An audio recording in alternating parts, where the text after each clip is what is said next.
নমস্কার বন্ধুরা, আজ আমরা এমন এক খবরের সত্যতা খুঁজে দেখব যা পুরো সোশ্যাল মিডিয়ায় তোলপাড় সৃষ্টি করেছে। দাবি করা হচ্ছে যে ইসরায়েল কাতারের রাজধানী দোহায় হামলা চালিয়েছে। ভাবুন তো, যদি এটা সত্যি হতো তাহলে কি ঘটতো? পুরো মধ্যপ্রাচ্যে অস্থিরতা ছড়িয়ে যেত, তেলের দাম আকাশছোঁয়া হয়ে যেত, আর বিশ্বের সব বড় সংবাদ মাধ্যম 24 ঘন্টা ধরে এই খবর প্রচার করত। কিন্তু আসল প্রশ্ন হলো, এটা কি সত্যি নাকি শুধুই গুজব?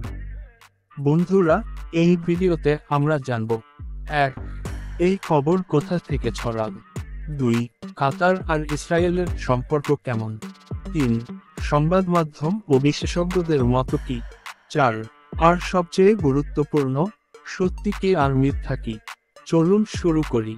10 সেপ্টেম্বর 2025 হঠাৎ সোশ্যাল মিডিয়ায় ছড়িয়ে পড়ে যে ইসরায়েল দোহায় মিসাইল হামলা করেছে। হোয়াটসঅ্যাপ, ফেসবুক আর টুইটারে ভিডিও শেয়ার হতে থাকে, যেখানে বিস্ফোরণের শব্দ আর আগুনের শিখা দেখা যাচ্ছিল। অনেকে আতঙ্কিত হয়ে বিশ্বাস করে ফেললেন যে হামলা সত্যি হয়েছে। কিন্তু খুঁটিয়ে দেখা গেল, ভিডিওগুলো পুরনো যুদ্ধের, কিছু গাজা থেকে, কিছু সিরিয়া আর ইয়েমেন থেকে। এগুলো কেটে ছেটে নতুনভাবে উপস্থাপন করা হয়েছে। অর্থাৎ পুরো খবরটাই ভুয়া ভিডিও আর গুজব থেকে তৈরি। কাতার আর ইসরায়েলের সম্পর্ক সবসময়ই টানটান।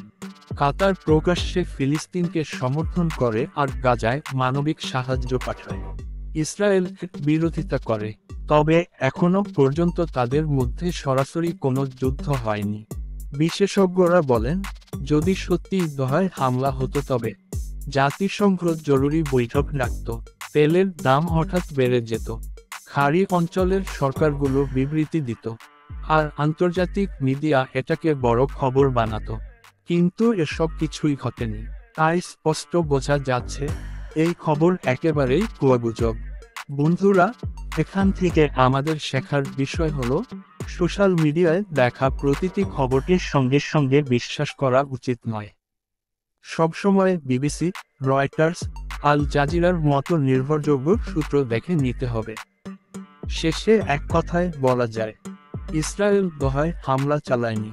এটা শুধুই এক গুজব, বাস্তব নয়। তো বন্ধুরা, আপনারা কি মনে করেন? এ ধরনের ভুয়া খবর কি ইচ্ছে করে ছড়ানো হয়, নাকি এটা কেবল মানুষের ভুল বিশ্বাসের ফল? আপনার মতামত অবশ্যই কমেন্টে লিখবেন। ভিডিওটি ভালো লাগলে লাইক, শেয়ার আর সাবস্ক্রাইবও করতে ভুলবেন না। ধন্যবাদ।